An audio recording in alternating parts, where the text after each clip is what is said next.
Very grateful for this event. It's the last event of this season. It's been a very good season for us here. I want to give special thanks to Juan Santos, who has made this possible for me to run this version of my podcast in a live format. I've always felt it was important to not only have amazing guests that can share information, but also to be able to do that in a format that involves the community. I personally don't know many podcasts that do a regular live audience where people can then interact with the guests. So I'm proud and I'm thankful to Juan and Tavistock and Lignona. And those of you who are here, those of you who are always loyal, always here, thank you so much. Today, I'm very excited because I have two people here that I admire. One I've known a little bit longer. Ricardo I've known a little bit. Just a little bit. A little bit. Last minute. But you guys have done amazing things with your lives.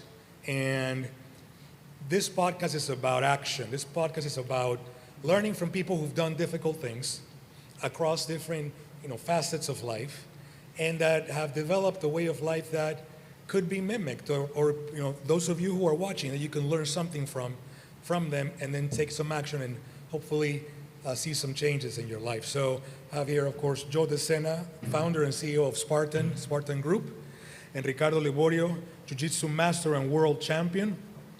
Thank you, both of you, for being here. It's the first time I do this with two guests at the same time. So thank you so much for being here. I want to start today. I'm going to start with Joe first, and then Ricardo. Give us a little bit of a background. Most people know who you are. Most people know who you are. But for those of you who don't, if you can give us a little bit of background on who you are and how did you get to be the person you are today in doing what you're doing today? Thank you, sir. Thanks for having me. Grew up in Queens, New York. Grew up in, if you've seen the movie Goodfellas, grew up ground zero for Goodfellas. Parents had very unhealthy lifestyles. Everybody around us had an unhealthy lifestyle. My mom's mom, my grandmother, was sick in the 70s. She walks into a health food store, early 70s, probably the only health food store on the East Coast. Meets a yogi. Yogi gets her into cold showers, yoga, meditation, becomes vegan, long distance running. None of us wanted any part of it. It was crazy, it was stupid. We wanted eggplant parm heroes and Frito-Lay chips. And so my parents got divorced. Fast forward, I wanted to get back to the neighborhood. I wanted to have, rolls of $100 bills and Cadillacs and respect. Made my way to college, made my way to Wall Street, and then found what my mother was preaching 20-something years earlier, and that's when Spartan was born. I not only loved the transformation I went through in finding everything my mom had found, but I loved convincing other people to do the same. That's awesome. How about you, Ricardo? Well, I was born in Rio de Janeiro, Brazil. I came to America in 1999, invited to actually work with Jiu-Jitsu. Before that, I started martial arts when I was 4 years old. I always loved this. For some reason, I never was good in team sports. I may be the only Brazilian guy who's really bad at soccer. I never was a soccer fan. That may be the reason why, because I've never played soccer pretty well. But I always liked the individual sports, which was always important to me. So in the Olympics, I was always watching wrestling and judo and boxing for some reason. But I always had a really good background in a certain way. My family was a middle class in Brazil. I had to go to good schools. I never had major issues with the education and really actually my life. But Brazil has this thing of being is a big parallel. You see the socioeconomic display is such a gap. So you have somebody who's very rich nearby, somebody who's really poor, and you live that good and bad things, because the violence is real, is raw. You see violence in the streets. But at the same time, you learn how to deal with differences, which is very important in Brazil, and I think it brings to our culture and our business too. This differences and this way of bringing people in, make them feel welcome, make them feel that they belong to something is something that is important, not just for the Brazilian culture, for the Jiu-Jitsu itself. So it brings us to a different level of the business, which is the therapy. This is therapy. We all our guys here. It's a small community or a big community, but it's all about the therapy of doing something in community that helps a lot. That changes lives. Fast forward, I train a lot. I compete. I graduated in college in business, but I was so bad in business. I never was really good at this. I work in a bank, and at one point I say, you know what, I can't do this. It's not for me. I work in a bank in a suit and a tie. People were doubting that I was going to, tie on my tie, and I have to show those guys how to do it. But for me, it was like I quit working in a bank to do what I love. It was a big gap. It was a big leap of faith. It was a little bit of a scary moment. We put everything into something. The whole family, you crazy? You're going to work with Jiu-Jitsu? What is Jiu-Jitsu? Everybody thought it was a sushi place. We got to explain that Jiu-Jitsu is a martial arts coming, from Japan to Brazil. So I did some really good things, got some really good big fails, and restarted and everything. And basically, man, I love what I do. I think I help my community a lot, loving what I do and being a certain way successfully, in this journey and sharing, well, not our story, but helping others. Like, in the end, it's all about helping. You know this. So we have a couple of things in common here, right? So you both come from places where there was some sort of adversity. You and I have talked about how it was like the movie Goodfellas, right? Where, if you've seen the movie, you know how that is. And I spent a lot of time in Rio. I love Rio de Janeiro, but I know exactly what you're talking about. There's the beauty of it and the people, but there's the areas where you just can't be careful enough, right? So there's a commonality there of coming from a place of adversity, right? And I find interesting that both of you have reached success by actually committing yourselves to manufacture adversities in your lives through the things that you do for yourself and the things that you do as part of your training in order to become a world champion. I titled the conversation that we're having today, Resiliency and Discipline, because I wanted to kind of hone in on that, because I think that if people learn this from you guys, it can be applicable to anybody's walk of life. So let's start with you, Joe, this idea of manufacturing adversity. Tell us more about that. Yeah, well, there's a lot of people that don't need to manufacture adversity. If you think back to the 1500s or 2,000 years ago, we didn't need to manufacture adversity. Life was hard. We were dying of pandemics. We were fighting locusts, right? We just wanted the sun to rise and to not get eaten by a lion. But today, we've got climate controls, we've got Uber Eats, we've got everything we possibly want. I was with my cousin, 75-year-old cousin last night, actually, in Nevada. I hadn't seen him in a long time. His sister is dying, my aunt, and he's just watching TV for 5 hours in front of me, just sitting there. And I tried to explain to him, you have to get up. You have to take all the stuff my mother said. You got to take cold showers. You got to manufacture adversity in his life. And he looked at me like I was crazy. Why would I possibly do that? I said, because that's where the growth happens. That's where you become grateful, right? That's where you learn to meet yourself. That's where you become a better person. And you know that on the mats and Jiu-Jitsu. So it's not instinctual. Our brains, a lot of people don't know this, our brains are not wired to face adversity. They want to avoid it at all costs, because 2,000 years ago, it's what kept us alive. Don't go out and freeze to death. Don't go out and melt in the desert. Don't go out and take that risk on the cliff. And so we've still got that wiring, hardwire software wiring from 2,000 years ago, but we're living in an environment that doesn't require any work. What are your thoughts on that? Well, we have this big kids program. It's funny, we were talking about this today, about how important it is for the kids to actually create not just the adversity itself. Look at this. A lot of parents are very much complying with the kids, and there is a big attachment to pleasure. So you take a kid and take him out of the iPad, and ask them to do a physical activity. Many of the times, not that the kids doesn't want to be there, and we see this in martial arts school, the kids get there and they have so much fun and everything is perfect and they work out for 1 hour. But taking out of the iPad and put them in a car and taking to the martial arts, sometimes you have that crying period that a lot of the parents just bend it over and just really comply with this and said, it's okay, you quit. If they have the understanding how bad it is for a kid, have support in quitting in the little things like this, it's going to affect so much in the future. Any kid can do 2 hours of physical activity a week. We know this. There's nothing else. Especially when you are there, you're having fun.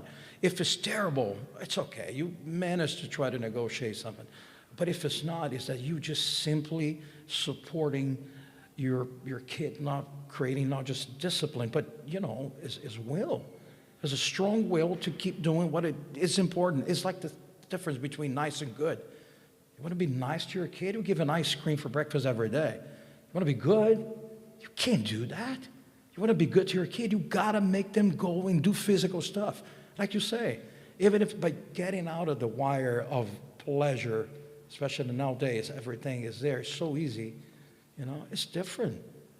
So we have a lot of these conversations with the parents about this. Man, you let them cry a little bit, coming over, because when they're here, they have a complete different idea or sensation than when they're at home and they ask to be stopped to watch the TV or listen to the music or do whatever they wanted to do for pleasure themselves.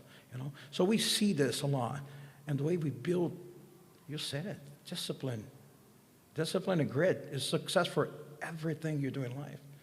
If you don't support this in the beginning, they have to figure it out by themselves in the end. That's hard. You didn't support them. We see this a lot. Thank God we have so many of our parents here right now that give us this support to listen what we're trying to accomplish with this, which is, Rafi, what is the martial arts? What is the race itself? No, it's all here. It's all in the spirit here. When you can break through the things and can see it, the benefits of this are breaking through in your mind, in your physical, it's priceless. I didn't know this, but I'm good friends with a brain surgeon, and he said they can see on the brain tracks that are laid when people take on, especially young children, take on hard work and complete the mission. They see a track. When the kid quits because they get handed an iPad or ice cream or whatever, they see a gap. The more gaps you have on the physical brain, the more likely you are to quit things. It makes sense in the future, to your point. And so I tell kids, we have a death camp we hold every summer for 2 weeks. We gotta lay tracks on the brains. And if I let the kids speak to the parents, especially, like a Zoom call or something, they immediately start crying. Here we are working, we're in ice cold water, we're carrying rocks up mountains, we're getting through the day, we're eating healthy food, everything's going great. See the parent on the iPad start crying, because that's a safety net. They've learned that if I pull that lever, mom and dad come with a parachute, they come with ice cream, they let me get out of it, they put a gap in the brain. So let's talk about, expand on that a little bit, right? I feel like today we have maybe not a healthy concept of failure. I know I was taught, and my parents, did the best they could with the tools they had, but this idea of not failing, right? This idea of if you do this, you may fail. If you do this, you may not find or attain what you're looking for, right? As I've grown older, now in my 50s, I don't see things as pass or fail. I see them more as learning. What are your thoughts on that, based on your experience with what you do? Well, it makes sense. As kids, we don't want to get Fs in school. We get yelled at if we don't do well, right? So failing becomes a bad thing. The real negative there is, does it lead to not taking risks? Because we want to take healthy risks. Maybe from the neighborhood I grew up in, I don't know why I learned this idea of upside, downside decision making at a very young age. What's the upside to this? What's the downside? Could I die? That's too much downside. Am I just going to stub my toe? that's fine. I could live with that. And how much am I going to gain if we knock the ball out of the park? So for me, I understood at a very young age that I could take risk, and it's probably helped me in entrepreneurship and in life in general. I met my wife, we were married, we made the decision to get married within a week. Upside down, this is what I get if I get married, this is what I get if I don't. Quick decision. It's upon us to teach young people, peers, everybody, that taking risk is okay. This is not the 1400s, this is not 2,000 years ago. We're not gonna get killed with a spear or a lion or a locust, right? So go out, take the risks, that's where you grow, and there shouldn't be a negative stigma attached to failure. I was actually, right before this podcast, I was talking to a buddy of mine who owns a very, very large business, multi-billionaire, and within a month, his big merger he's working on, he needed to come up with $5.5 billion for this merger. It's either pass or fail. And he said, I'm going for it, and I'm okay if it doesn't work. And that's a hard, I mean, there's big stakes there. Yeah. But really it's just ego. Yeah. He's not gonna be out on the streets and live in a favela in Brazil if it doesn't work. And if he succeeds, he'll be a genius. So we need to teach that. We need to teach kids that failure is learning. Yeah. Well, it's for the kids. It's so instinct that they have it right now. We see it on Instagram, and everything is in the best profile, the most beautiful, the most delicious, the most whatever it is there. But to get there, it's a process itself. We all know, maybe because of maturity, but there is one thing. How much more our kids start stopping, being afraid of failure and being afraid of never trying. It's the thing about the competition teaches a lot. And at one point, people are not afraid to compete, especially in the sports, in combat sports, because you're going to get hurt. No, the training hurts much more than the day of the competition, much more. People, it's a myth. Oh, they're afraid to get hurt to this. No, people are afraid to be embarrassed in front of the others. That's why people don't compete as much. But being afraid in front of the others is because you did not have, number one, a good, secure system. Like, I see my parents right there, I see my guys. I see that my guys, doesn't matter how to go, they're going to be with me. So if I got in a competition tomorrow and I lose tomorrow, they know me, that they don't care about my failures. They care about me reaching up happiness or whatever makes sense for them. So I know that I have that secure community behind me. This makes me feel secure if I fail. A lot of kids don't have this. I got a lot of parents, adults don't have this. But you being afraid to try something is so much worse than you being afraid to lose. And you see this in competition everywhere. If you see this in adults that are afraid to raise their hands to be exposed in front of the others. Like here right now, are you afraid? Not really. I live so much, Rafa, in a certain way that if you guys don't like me, I'll be fine, man. I'll be okay. It's not that I don't want you guys to like me. I do. But if you know, man, I will live with that. I'll be fine with this. And I come back in the next day. Discipline is everything. If you punch the clock in the next day, it makes the whole sense. You come back in the next day, it doesn't matter how you feel. Joe, how many winners you have in a Spartan race? Well, that's a funny question. We have too many winners. We went into age groups, and everybody I meet says, I won the race. And how could it be that 9 people won the race? But they won it for this age group or that age group. It's okay, but how many? But the reality is everybody that crosses the finish line is a winner. That's it. Yeah. And that's it. And sometimes it's the better at the time, the better of, I don't know, physical, whatever it is into these things. But imagine if your kids think this way. Imagine if a teenager can feel this way and understanding the loss is part of the game. Because you're going to lose. And at one point, you're going to lose in life. You grow up and your grandparents are going to die, your parents are going to die, your dog is going to die. You better get used to losing and keep on going. Otherwise, you build up frustration, who builds up desperation, who builds up all the bad stuff, all the self-medicine and everything else, we have a chance, well, what do we do? To speak with the kids. We have this little mini mat chats that we talk about everything, especially, determination, especially discipline, especially, hey, suck it up, buttercup. Come back in the next day. You'll be fine, So let's talk about that for a Wait, moment. I want to dive down on that at 1 second. As you were talking, Ricardo, I was thinking, fear is a good thing, also in the sense that there's a paradox there. When people sign up for one of our events or sign up to one of your gyms or sign up for a competition, they're scared, which we're saying you don't need to be scared. But that fear, that scared, leads to, I better go to bed early. I better wake up early. I better put down the glass of wine. I better not eat the cookie. I better become disciplined. Sure. So we want our events to be scary on the one hand, and we want them to be so scared that they change their lifestyle.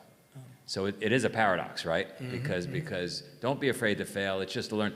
But I want you to be afraid. I want you to be afraid to be embarrassed because I want you to change your life and act differently. Well, you just reminded me of, I'm pretty sure it was Laird Hamilton, the pro surfer. Yeah. Many years ago, he was asked in an interview, how did he manage to not be afraid of the big waves? Because he was one of the first people who started doing this crazy thing, being pulled by a sea-doo so he can catch toe in, yeah. And his answer is like, no, I'm very afraid. The day I'm not afraid, that's the day that I'm not going to train, and that's when I'm going to die. Right. As I am very afraid of those waves, and because of that fear, I train every day, and I have a strategy in mind. So that's in parallel to what you're saying, yeah. But what I wanted to, all of this is good, but we know humans are creatures of habit, right? And humans are creatures of comfort. We are wired to look for comfort and to avoid adversity. That is, from an evolutionary perspective, all we need is we need to sleep, we need to eat, and we need to reproduce, and we need to stay safe, right? And that's it. So both of you work with adults and children in the things that you do.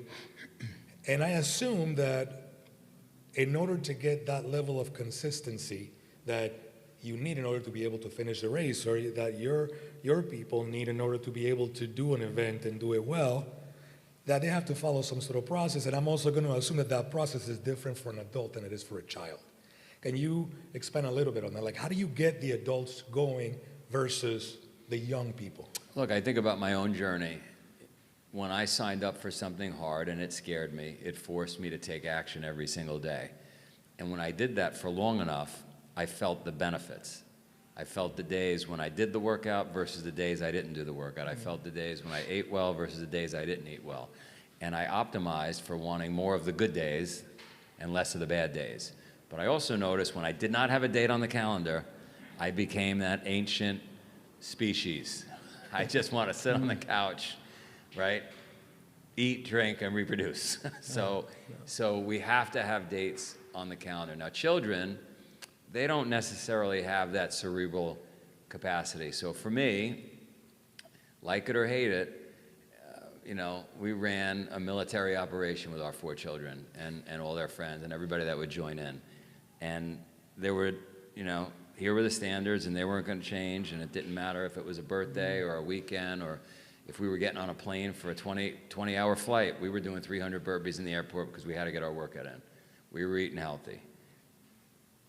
You could push too hard. There's lots of stories where, think about Agassi or whoever it may be that say, my dad pushed me too hard and you pushed me out of it. So there is a delicate balance. It's a knife's edge.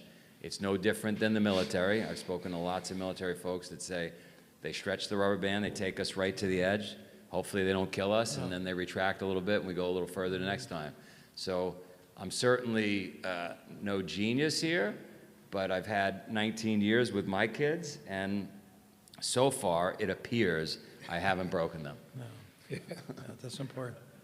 Well, being a little bit different on it, I just made me think about something. One of the most challenging things on a martial arts side is this: you got to make weight.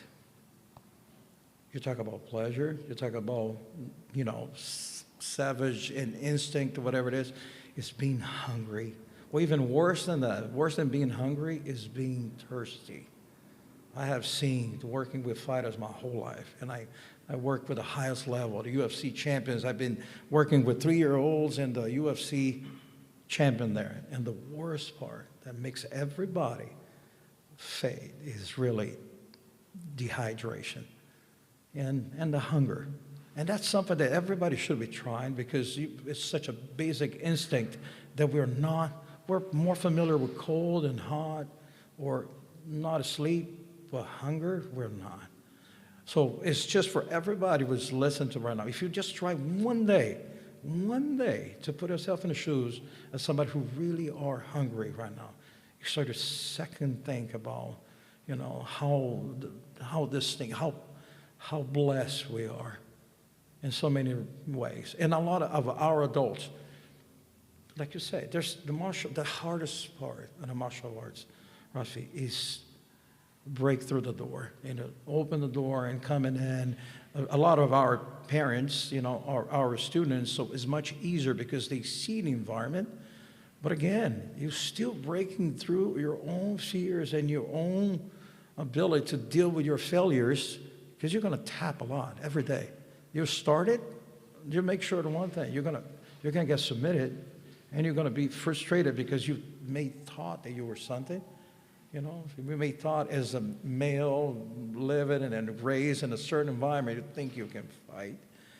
And when you go to a martial arts school like this and you just know that you can't, and you have to really restructure your ego, and look into this. So there is so much things. But in the end, it's not about the martial, man, it's community. It's people. You know this. It is people. Even in the military, you'll learn a big deal of discipline and everything else, and the stretching band. You go from there, but in the end, they're a solid group of people that share that pain with you, and then you know that the difference is forever. It's priceless. I want to expand on something you said, that little nuance there is, years ago, I was doing crazy races all over the world, and I had the experience that a wrestler or a jiu-jitsu fighter has, which is starvation and lack of water, and giardia and dysentery, and losing 32 pounds because I was so I had that taste.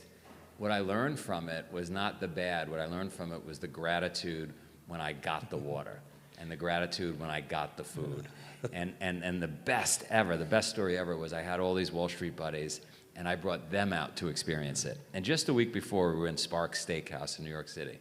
And one of the guys returned the steak. It wasn't cooked right. The other guy didn't like the salt on it, this and that. The next week, when we were out doing this stuff, the hamburger meat I had, which was a day old that we were cooking on a fire, fell into the charcoals, and they were eating it with their hands and the dirt, and this was the best meat they ever had. With the bugs. With the bugs. With the bugs. They didn't return anything. And the point is, they were so grateful, and so the benefit you get from doing these hard things and being disciplined and removing things from your life is you start to appreciate the things we have. That's true. I'm sorry, I love this topic, but there's the ancient samurai.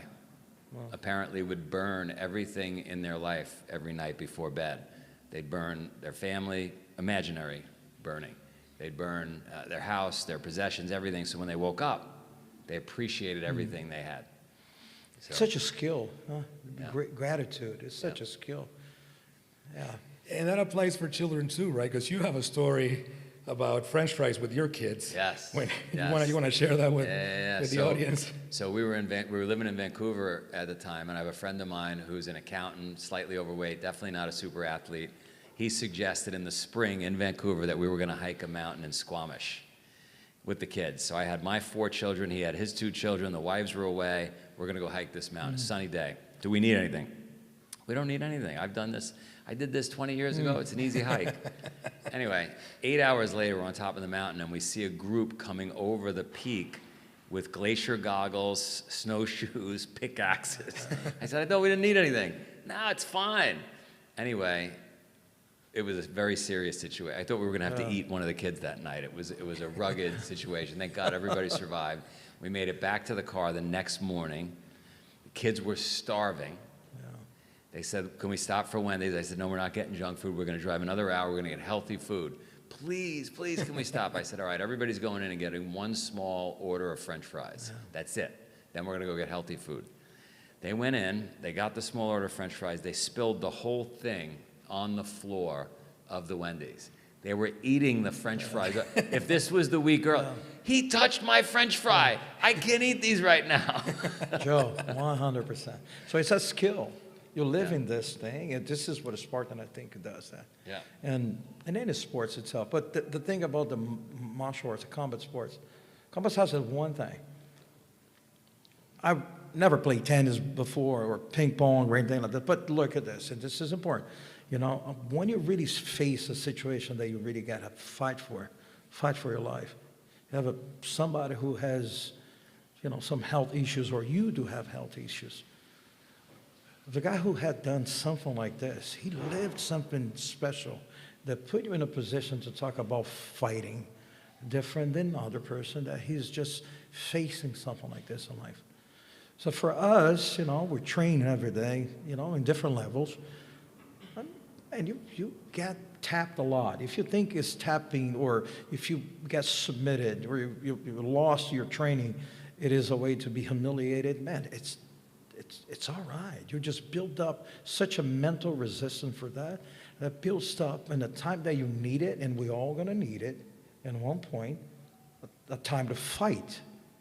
And that's what I think that your business does, my business does, create certain edge in a person that the nurse doesn't have it, the IT guys, the real estate guy, the accountant may never face this in life before, and you have the little edge in life.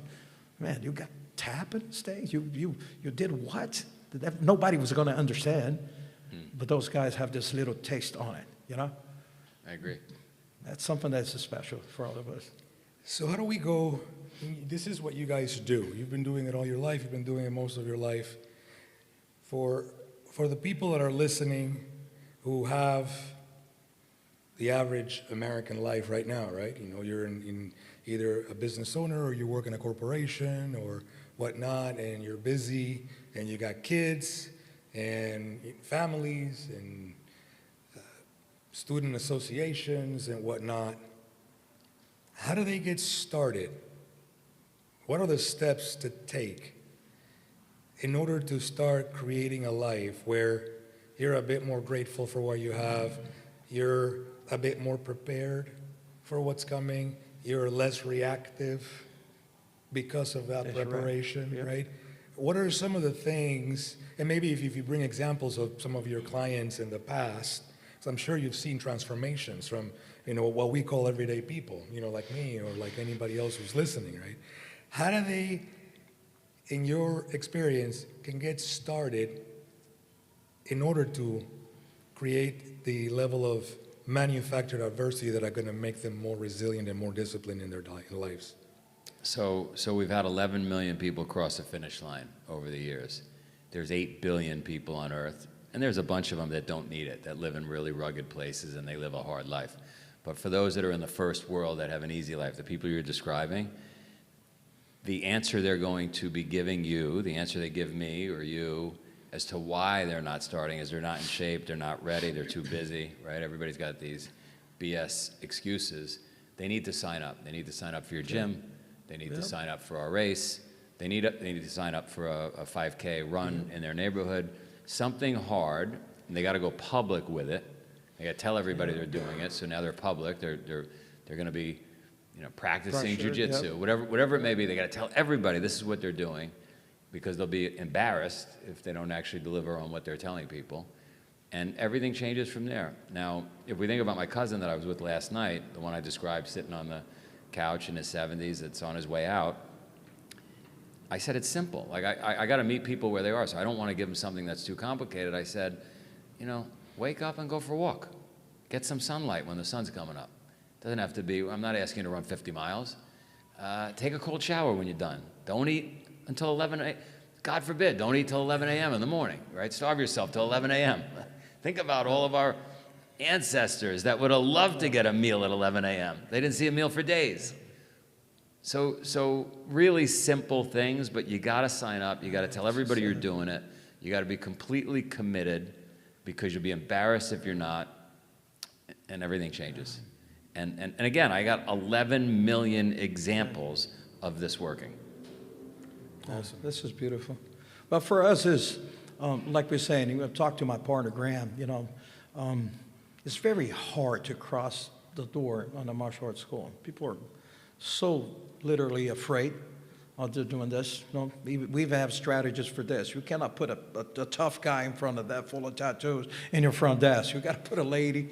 Well, I do have a tough guy in front of me on my front desk, but you got to make so appealing, that when the smile breaks, the fear. But you're so right. It's the same reason why people don't try and accomplish things in life, because they're afraid to start, or they want to try to be too perfect to start. They waited to be in shape. They waited to be, in the best mental state or the best incentive or build up their discipline. No, you start. You start. And for us, in our case, in your case too, I guarantee you this, in the end, you're not going to stay there because of just a race or just the martial arts. You're going to stay because of your community, because it's a good community. And you want to bring your kids in, because if your kids are in, you see the value on your kids, or if you are in, you see the value on yourself, you're going to bring your kids in. It's a priceless grace. But I always say that for martial arts, in competition, combat sports, you have an inner bully in you, always saying, you're not going to accomplish this, you're not going to make it happen. That's the same bully that talks about sleep 5 minutes more, eat the cookie, eat the pizza. That's an inner bully. That this guy is a liar. You don't need to listen to this thing, but you take a while for you to understand, because you think it's you, and you think you're different because you have that. All of us do have it. We all have it. It's the same guy. It's just at one point you're not listening anymore. It's not that he's not going to come in. He's going to come. He's going to talk. He's going to do this and that. For us, his competition is like, you're going to get submitted in the first 5 seconds. You're going to be humiliated in front of people. That's the same reason that our guys sometimes they don't go, because I'm not in shape. I'm going to get my butt kicked. No, that's the inner bully talking to you. It's probably not going to happen. But you just got in at one point with discipline. You solved that problem. With discipline, you're not going to be able to listen to this thing anymore. You're just going to do what you got to do. And that's it. That's the medicine. You just gave me a big idea. When I started my business, I couldn't get people to do it. So I lied to them. I told them it was a barbecue weekend. They didn't know they were being the ones barbecued. When you just mentioned that you need to have a different person at the front desk, whatever the name, you should change the imagery on your front window of your place, and it should look like a sushi place. And they come in. Oh my God. This is a true story. That's a true story. Look at this. It's a true story. Before, I had this company called American Top Team, which ended up being the best martial art, fight team in the world. We came from Brazil. We opened up this big, massive fight factory, and we have all the accomplishment that you can be. So we did everything. We had 90 schools that we opened up in the United States and around the world. But at one point there, the name of the brand was American Top Team. So people had no idea what American Top Team actually is. So we had the brilliant idea to put a Jiu-Jitsu on the bottom. We put this on the mall, and everybody, American Top Team Jiu-Jitsu, everybody was calling, think that was a sushi place. I love it. Everybody tried to reserve a table. Business was booming. Come on in. We should have put a table in the middle of the match right there and let those guys do it. So that was failure after failure until we started getting, until failure is not so hurtful anymore, It's easier for the young crowd in a certain way, because it's easier for the older crowd, because we live so much into this thing. We're create a callous, mentally strained onto it. But for the young, like we say, we have the young kids, man, they're so afraid to raise their hand to ask the questions. For us, we're building up this in them. No, raise your hand, be a leader. Just don't be afraid of, to improve, to get better. You know what I'm talking about this. Yeah. For us, it's a little bit easier because we find a way to channel this conversation through technology, TVs and the massive communication that we have with the kids there, so they're listening to it. Well, So I want to share with you a little anecdote that came to me a couple of years ago, and see, if you can give me some feedback on it, because I'm a believer that as we grow older, like we all have a toolbox that we carry with us. And this toolbox allows us to navigate through life. And you open the toolbox and you have the tools to solve the problems that are coming day to day.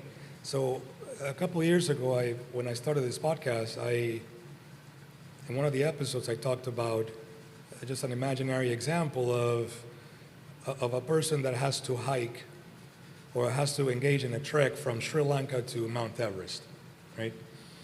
And for those who know, Sri Lanka is just an island in the south of India. So if you start in Sri Lanka, it's subtropical, and you pack the tools for the journey, what are you going to have? Well, you're going to have things Shorts. you're going to be in shorts, right? You're going to have T-shirts. You're going to have things, maybe bug spray, whatever. You're going to have tools that are going to be useful in the environment that you're expecting you're going to face.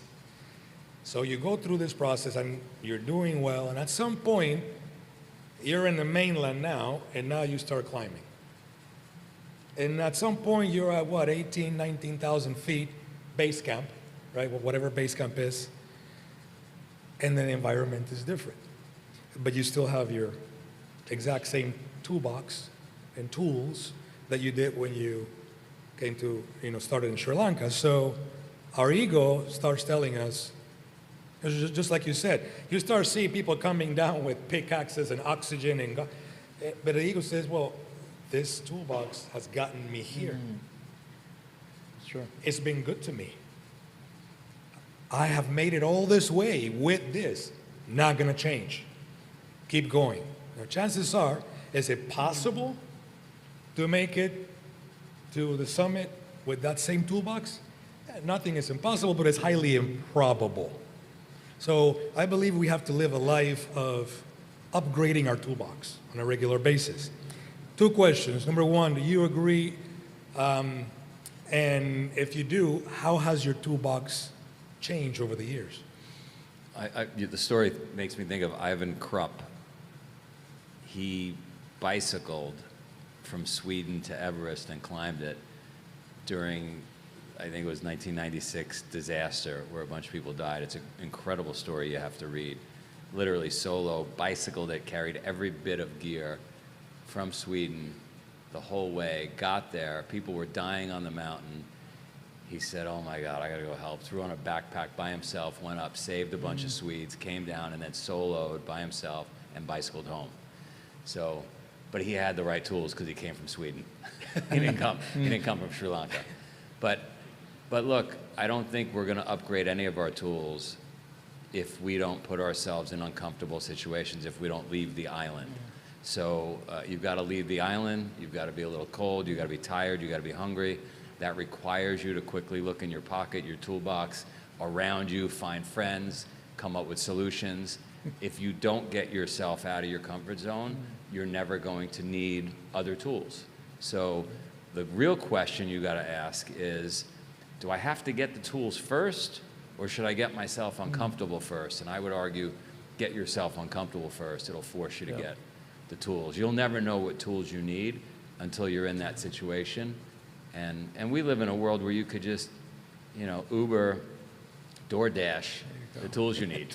So, it's not like the old days. You don't have to take the Silk Road. Yeah. Yeah, you'll find a way or you'll find an excuse. There you go. That's it. Great saying. But now, for fighting itself is a little bit, no, it's not different, but you mentioned a CEO of a company, right? That sometimes you lose it at this. There's a big parallel onto this thing because you fail big and you're coming back again sometimes from zero. A fighter, for example, the feelings that you have when you lose a fight in UFC and you're close to get to the title shot, it's so painful. But he got to make sure that in the next 2 months, he is completely regrouped and finding the toolbox.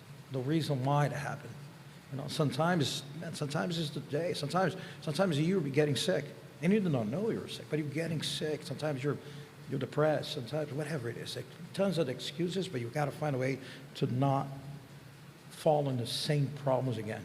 For the toolbox, I'll tell you this: you stop learning, you die. Period. I have so many champions. There is one of the guys. I'll give you a good example. I don't know if you ever heard about Robbie Lawler. Robbie Lawler was a big UFC champion at one time. And this guy, when he came train with us, he was coming from, I don't even know how many losses. He was coming from the huge prospect in UFC to simply, living in Iowa, simply stop doing what you're supposed to do to evolve. And when he moved to Florida, he knew that was something different. Not just the toolbox. And he's going to learn more, but he's going to be doing things different, right? Things different. And one point, let's give an example. Some of the fighters don't train hard anymore. They don't spar anymore. The guys have to a level of knowledge of this level here right now that when you start really putting themselves in danger to get hurt, they don't fight, which is for them the way to be sustainable, but also to achieve their goals. So they do not spar anymore. Wow. They do a lot of drilling, a lot of conditioning, a lot of learning, and save everything for the fight in the end. You have to build up and to have that the toolbox that we're talking about here. How many fighters I know, like Robbie Lawler, that started losing it, or a big gap of losing it, and have to really regroup to learn again, to get there. And how you regroup here. Because sometimes you know you have the talent, but you don't have the necessary academic tools into learning, you know, or the place that you're in it, you know, you got to make a move. You got to do something that is uncomfortable. You got to move from Iowa to Florida, not knowing anybody, and bring his whole family to achieve the goal to be UFC champion one day. You know, all this I have seen so many times, so many stories. It's not even funny. I have one of the most athletic human beings that I've seen in my life. His name is Yoel Romero. Yoel Romero was a fighter from Cuba who was a wrestler. He was an amazing wrestler. This guy is unbelievable. But he did not like to train the way it's funny about this. It goes through the technology too. He did not like to train the way we actually study, which is sometimes much faster. He's set in a way as a Cuban, if you don't know how that works there, the conditioning there it lasts 3 hours.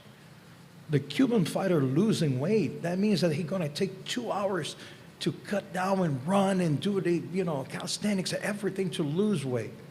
It's completely different than we learn how to cut weight nowadays. It's the technology. It's the shrinking the time. We work effectively and it's smarter.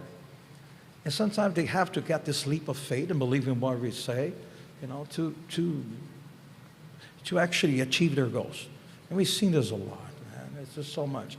But if you stop learning, you simply die. Die. That's it. Simple as it is. So, do you believe that timing is a factor in all this? And what I mean by that is, you've been in a situation where you have, someone that comes to you because they want you to help them, or they want to sign up for a race or whatnot, and no matter what you do, they just don't do it. And is that a function of it's just not the right time for that individual, or is that not even a factor? I mean, I've convinced all kinds of people to do stuff that they don't want to do. I'm really, really good at getting people to do that. So it's just getting the right communication tool. It could be making believe it's a sushi restaurant. It could be me talking to them. It could be their friend. I've had lots of people. I had a 696-pound guy come out and do our race. He said he had his friends brought him. He had no idea. So we just got lucky. We need our audience. We need the world. We need more of you. We need more of us that are out roping people in. It's the right time for everybody. There's no guarantee that person's going to be around tomorrow, right? No guarantees here. So people need to go do hard. They need to grow. They need to fight through their fears. They need to be cold, hungry, tired. And we owe it to our communities to bring them to the mat, bring them to the start line, and make it happen. Yeah. And this is, One last, I've got guys with no legs, no arm, like, time, no. So You said it. beautiful, You though. said it best, right? Find your way or find your excuse. I love it. Yeah. Well, well, I'm just going to repeat your words here right now. Yeah. You know, this is really, in the end of the story, you got to keep moving to try to get better in anything you do in life. Life will throw a curveball. Life will test you. Life will make you fight at one point. We're make a race. We're going to make you uncomfortable. We can't just think that we're going to be comfortable all the time and live in pleasure. That's impossible. It's unrealistic, you know. One of the things about the martial arts itself, you know, it's in a safe community that you can bring it in, you know, and we see this. How many of the parents have started believing in what we do, and they suddenly, when you see it, transform your life. But for us, this is therapy. We know this. It's not just a physical therapy. This is mental therapy. Because Jiu-Jitsu for us is the yoga for the tough guy. That's what it is, you know, and we know this. So I so agree with you in so many ways. Go there, test yourself, get out of comfort zone, be okay with losing, be okay to be comfortable in the uncomfortable, because life is going to test you for that, you know. And if you don't do this, it's in the couch. And you know how we see this? We see so many critics on a keyboard. They're so courageous. They're so strong. Yes, so strong, so courageous, but you're not doing anything, or you never did anything like this. Well, this is a big point. One thing that I'm sure drives you crazy, drives me crazy, is we are a society, we are a world of spectators. That's true. Right? Who's in the arena? Yeah. Tiny fraction of the population. That's one of my favorite. Right? Who's in the arena? Theodore We're sitting Roosevelt. there. We're upset about this team or that team losing or this jerk. Like, are you kidding me? You get out there. Yeah, the man in the arena. Yeah. Yeah, guys, this is what it is. In the end, for us as leaders, and you know this, you know, Joe, you know this, you can't listen to anyone. You just got to do what you got to do. You wake up. Rafi, how many people just told you not to do this? How many people told me that I would not be able to be successful in America, you know, and or whatever it is in there. You know, for me, it's like, it's not that I want to prove no, I just don't want to prove anybody wrong. I just know I'm very fortunate because I love what I do. I love what I do. It's simple for me. You know, I'm not going to work, pushing hard, and then, you know, I just like it. I'm one of those guys. But at the same time, whoever is starting something right now that every odds is against them, do it. No excuses, you know, just do that. Go fail big, and come back again. Period. Well, I don't know about simple. I was told that there's only 5 other humans alive that have accomplished what you have accomplished, you know, in the jiu-jitsu. I'm just old enough in the game, that's it. And he killed 4 of them. No, I'm one of those fortunate guys, man. And I know, you know, besides it all, I'm fortunate enough to have my partner, Grant, that deals with the problems, he deals with the BS, you know, and I just do what I love, man. I really like it. You know, of course, you know, all the problems are coming in, but I decide to do what I love. And that was a big turning point for me. I work in a bank. I was talking to Joe about this. I graduated in business in Brazil, and I work in a bank of Brazil, you know, which is a government bank there. I was a manager into it. And you know, like I said before, it was never for me. This is what my father wanted for me, what my mom wanted for me. And at one point, I got out of there and I say, hey, I'm leaving the bank and I'm working with Jiu-Jitsu, which everybody thought it was a sushi bar. Nobody knew what a Jiu-Jitsu in 1996, guys. You know, this was right after Hoist Gracie created, you know, with UFC in 1993. 3 years later, you know, it was about to move to U.S. working with Jiu-Jitsu. And everybody, you're nuts. That's impossible. Why are you doing it with your life? And I said, man, That's how you know it's the right thing. Yeah, yeah, that's Right. true. And I just, like I say, we're just keeping on going, punch the clock, come back in the next day, keep doing it. Believe in yourself. Speak into the mirror, believe in yourself. Even when the inner bully, keep him talking to you, believe in it. You look in the mirror, fight for it. For me, it was a little bit easier because I had passion for this. So it was something that is easy to see. Let's talk about that 1 second. Is there's going to be moments where you question the decision you made, No. and you don't think you're capable, and you have a really bad day. We all I have them. You have them. You have them. What I found is there's nothing in life you can't walk off. Let's go for a walk. Knock out some burpees. Go to bed. Wake up in the morning. New day.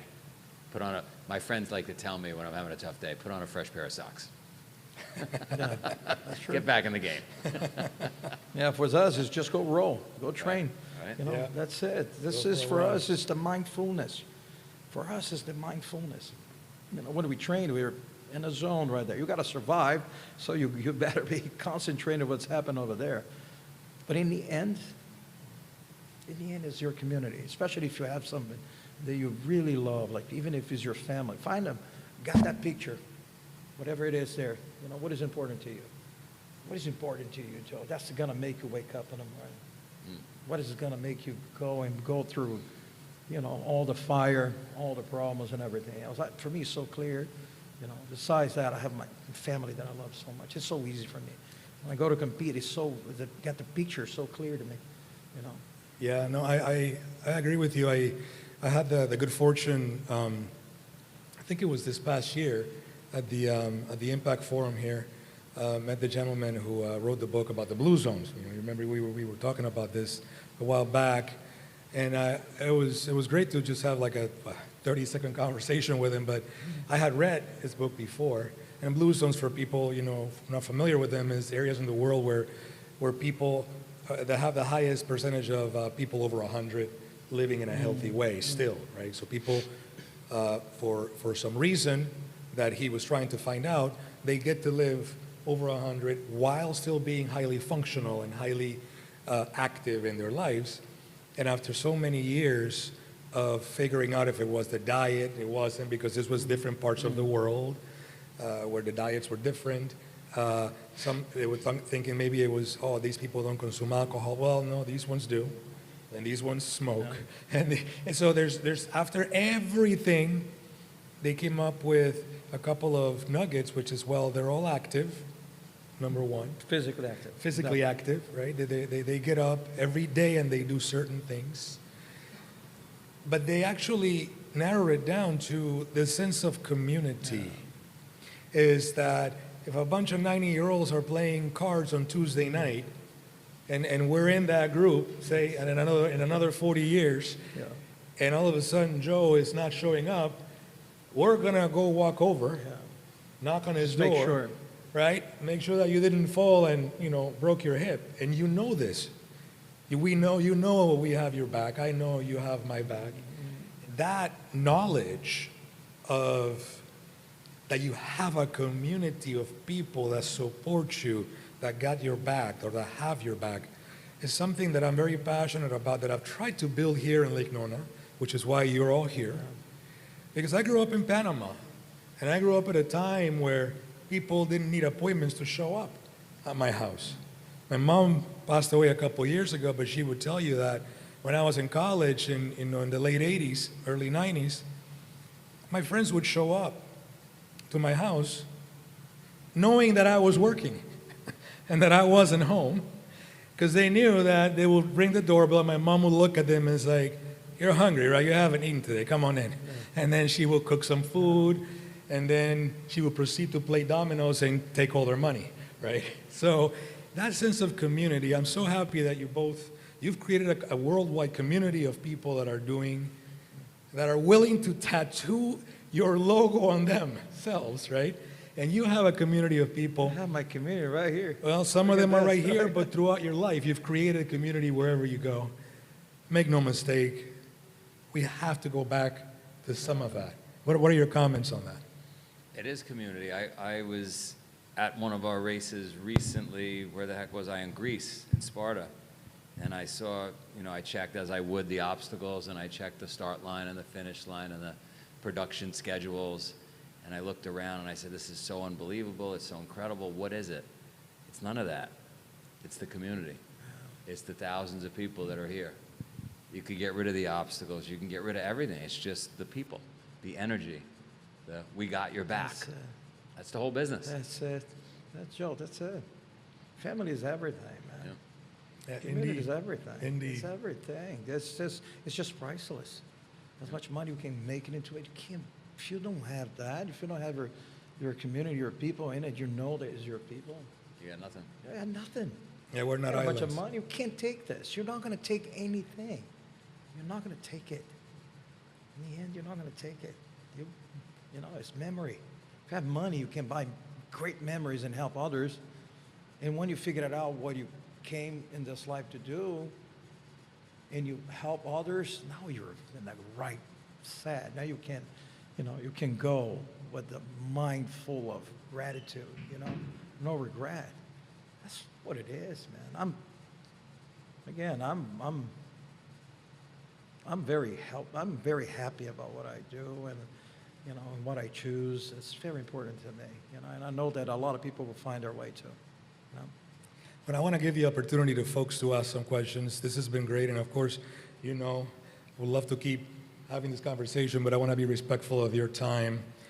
Are there any questions from the crowd for either Joe or Ricardo or both, please?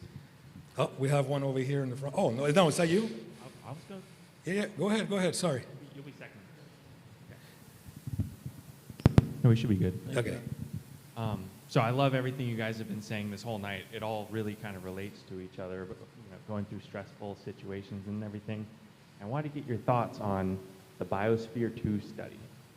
It's kind of popular, but it was back in the 90s. These scientists were building biospheres to study how plants grow, on their own in these contained environments, so that eventually it can take, all of this stuff to space and travel and have self-sustaining ecosystems all on their own, right? And so they ran into the situation with Biosphere 2, which is all of these big, tall trees, and they kept all falling over, right? And they're breaking in half and everything, and they're wondering, what's wrong? What's wrong with the soil? What's wrong with the stuff? Turns out the answer was that it was too perfect, right? The trees had everything they needed. Everything was provided for them, the perfect conditions, right? And the reason why they were falling over is because there was no wind. There was no stress for these trees to actually grow deep roots and, become a strong tree. And I think everything you guys are saying points straight back to the same thing, where you need to kind of have adversity to become strong in your situations. Hey, Joe. Yeah, no, I've been saying it for years. Would you rather be the tree? We have a farm up in Vermont where this was all started. Would you rather be the tree that grew up in the greenhouse on that farm, or would you rather be the tree that grew up on the side of the mountain with roots wrapped around the rocks, dealing with the storms in the winter? Carlos, who's sitting in the crowd here, he was that tree in that biosphere. He was too perfect. Everything was. Look, he's embarrassed for those of you Time that to are pick on listening. Carlos. He's covered, and we turned him into that tree with the roots wrapped around the rocks. Not great for me because now all he wants to do is go play on mountains instead of working. But great example of taking that perfect tree and turning him into a rugged tree. Well, it's kind of sad that we have to create some sort of a, bad environment to try to get those kids to feel, like you say, the Spartan was created to make people feel something different. Getting out of the comfort of, at least of comfort of the city, and feel cold, feel hungry, is that me? No. Feel tired, and all those things here right now. Feel, that's the word, right? Feel. Yeah. Feel. Well, and there's a great example of that just, before the next question, Austin, is some of the most expensive olive oil in the world that has the highest concentration of polyphenols, which is one of the great compounds that is in olive oil, actually grows in Morocco, in the middle of a desert, because of the stress it's under. They don't grow very big. That's why it's expensive, because the yield is very, very small. But because they have to do whatever it is to survive, that olive oil is just so powerful, for us as humans. So right along the lines of what you were saying. Next question, please. Okay. It's to both. And my question is, since we're talking about resilience, what would be the biggest or the largest or most impactful challenge that you had faced in your lives, each of you, that maybe stand out, and what lessons have you learned specifically from them? Well, I can start with this. So, my daughter was 1.5 years old, almost 1.5 years old, and she had a genetic condition called chronostenosis, which is the sutures on the top of the head close before time. And we did not know this. We went to many doctors, and the doctor was saying, "Oh, it's just she has a small head. Your wife has a small head. You have a small head. So it's no big deal about this." And we went around to see what's happening. She was bumping into things, losing balance. We did not know what it was. She was 1.5 years old. She couldn't communicate well. And at one point, we bumped into the Miami Children's Hospital, which one Cuban doctor actually saved her life. And one minimalistic exam, he found out that what she had it, which was very rare. But at this time, the brain grew inside the skull, would compress the optic nerve, and she ended up blind. But before that, she was really about to die. One more week of this, not knowing what it was, she would be dead. And we went through, as you imagine, went to the ring with this thing. She had 2 brain surgeries, and at one point, the second surgery, the doctor came out of it. And there was a situation which is the membrane that involves the brain, it's called dural. The dural was too thin, and a piece of the brain started really actually touching the skull after the surgery. And it was causing a lot of seizures. And imagine a 1.5-year-old kid who can't communicate well and started having seizures. We did not know what it was.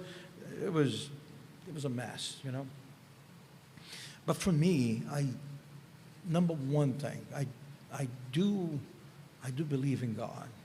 I have faith in God.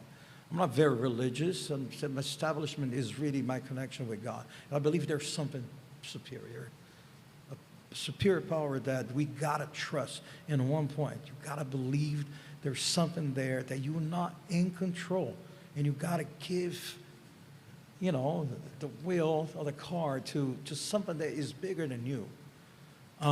It wasn't at the time that I did not know, how suffer was, but it was the worst situation in my life. And I carry pictures until today on my phone when I think I'd have a bad day, and I go back to that 3 months in the hospital, in the ICU, and a certain point there right now, when me and my wife, what do we lived over there? It was simply, I don't think there's nothing worse in the world, is your kid. It's not natural. It's tragic. And I lived that thing, and my competition background helped me a lot, because you learn how to lose.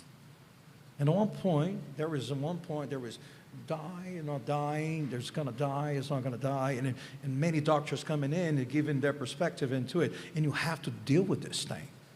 And I have other kids. And at one point, you have to believe in what it comes is something superior. And if you can't do anything, you got to deal with the situation and deal not just with the stretches. You got to move on. You have to keep doing the things. There is a sad story, but it's a true story. I was in the wing of the Miami Children's Hospital, and the neurological wing, there was 5 parents, 5 fathers. And we used to go 3 o'clock in the morning to drink some coffee and orange juice with the kids. And from the 5 parents, only my daughter and another one survived. All the other kids died with brain cancer and other situations there. And I was, how grateful I was that, my kids, your kid is blind. Oh, I can hug my kid, and the next day I can come back home, and my kid with 18 years old right now, just got a super score in the SAT. She is scholarship and an operator in Orlando. She is, who knows, my daughter knows what I'm talking about this. But I knew it at one point right there, there was something bigger that I have to believe. And my discipline of coming back the next day, that's what some people has the golden ticket to say, hey, you know what, I quit whatever it is. Or I'm self-medicate myself. I'm going to drink and I'm going to smoke and I'm going to do my drugs or whatever it is. But for me, it's not like this. I can't. Yet I know it, I can't because my sport made me who I am. I can't hide myself and being a cheap, or a coward. I can't. It's not me. I'm taking my blows and I'm losing and I suck it up and we come back in the next day. As hurtful as it is, but the way I lived that moment, I knew that, okay, bring it on. Because from here, it can't get too much worse than that, That's what it is. And I know that my sport helped me in life. I know that. It helped my family too. I know that. But if you grew up in the biosphere, you wouldn't have been able to deal with that, right? Because everything would have been perfect. But I'm listening to you and I'm thinking about my crazy life, and I could give 100 stories of things I went through, including one with my daughter in a hospital like that. But instead, I'd like to talk about my cousin who I just went to see, I told you about earlier, who's dying right now. She might be gone, it's touch and go, but she's in her 70s. When she was in her 20s, beautiful woman, when she was in her 20s, married a guy. We come from an Italian neighborhood, very much like Goodfellas. Somebody showed up in the house, killed him. Her husband, they weren't even married a year. Married another guy years later. He got Parkinson's and died. Their daughter died of Parkinson's. Her sister died of cancer. Her parents died. I don't remember one time in the 50 years that I know her of her complaining, of her being negative, of her not wanting to make the meatballs when I go over the house, of her being positive. Like, she is a warrior, like you described.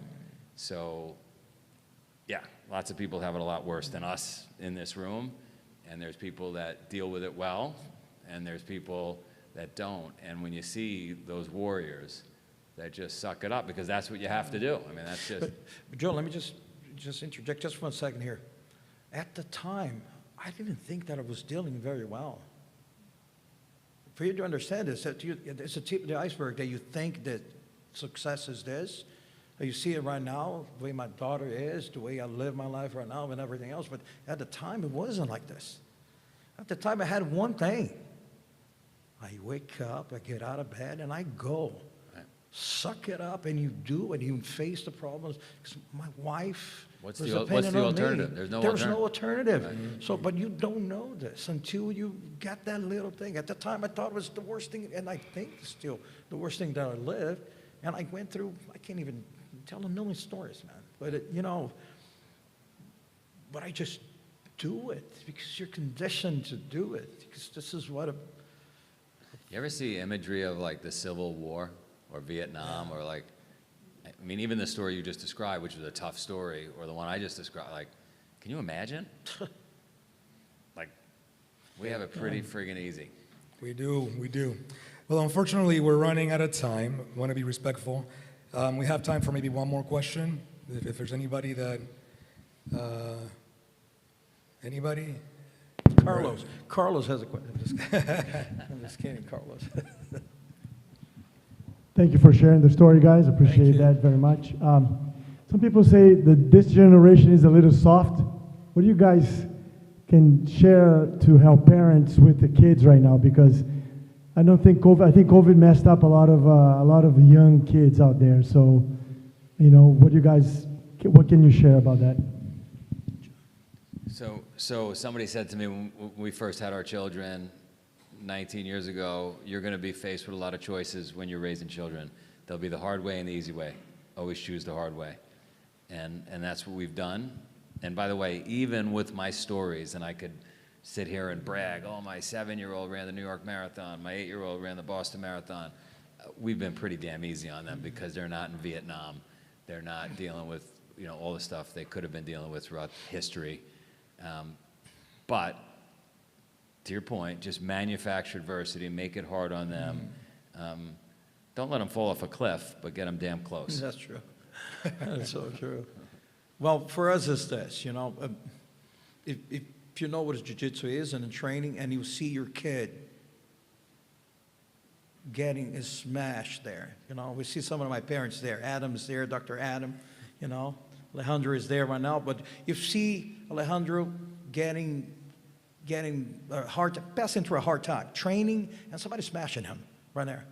Do you want to interfere and stop the situation with him, or you want him to figure it out for himself, to get out of that situation? Or no, get up with your bruises and come back the next day. That's something that, and it's unfortunate we have to fabricate things like this. But for us in the martial arts, it's easier because you lived through this. You're losing it a lot. You may think you're a big dog. Wait to the corner. There's always a bigger dog. There's always somebody. And eventually you're going to get tired. And eventually you're going to get, sad or sick or whatever it is. And you're going to have a bad day. But in the moment they figured it out that you want your kid to not be a sheep and to be the wolf, life is changing for them. Dr. Adams is a great example of that. My parents too, I know that. My parents, they let those kids getting their bruises, getting out of there crying in a certain way, because you're not going to get a good day every time.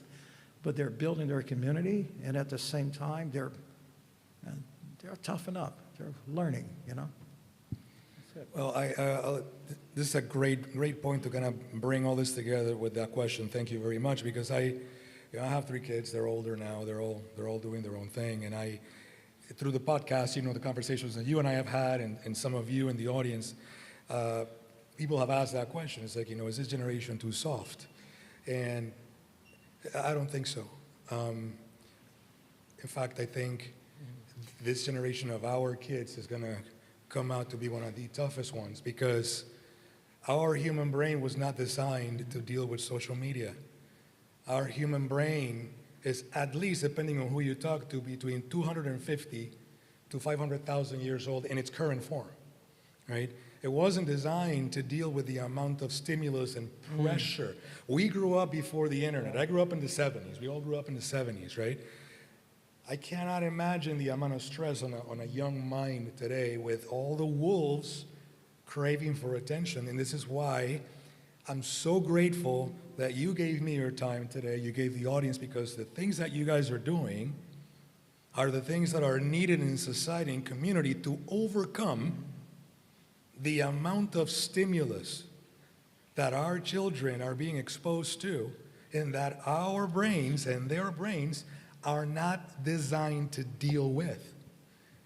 Evolution is very slow, and the world has changed dramatically in only the past 50 years, only in the past 30 years. And the brain doesn't come up with new areas of cognition to deal with new social problems. That's not the way it works. So we're dealing with modern problems with a primitive brain. And it is through the work that you're doing, and many of you that are watching online and that are here present, that we're going to give those kids a chance to someday be remembered as actually a pretty tough generation. So I want to thank you all for being here on a Friday night. We've tried to do these on Wednesday nights, Thursday nights, Friday nights, and it's never really a perfect day to do them because there's always something going on. This is the last one for the year. Again, I want to thank Juan Santos, who's back there, who makes this possible, Reese, Lynn, who is behind the cameras, and all of you who support the efforts for this podcast. We have drinks and we have snacks, and both of my guests are going to hang out, so you can, if you want pictures or want to say hi, please feel free to do so. Thank you so much. Thank you.